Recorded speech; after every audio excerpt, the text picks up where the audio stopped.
National Weather Service in Jackson has issued a severe thunderstorm warning for northwestern Lincoln County in south-central Mississippi, southeastern Jefferson County in southwestern Mississippi, northeastern Franklin County in southwestern Mississippi, until 5:15 p.m. Central Daylight Time.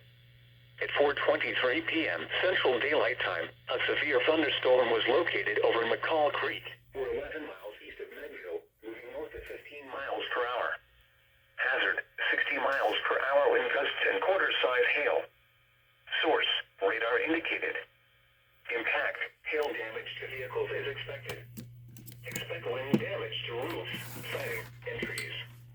This severe thunderstorm will be near Vaughan around 4:50 p.m. Central Daylight Time. Lloyd Star and Union Church around 5:05 p.m. Central Daylight Time. Cassaville around 5:10 p.m. Central Daylight Time. For your protection, move to an interior room on the lowest floor of a building.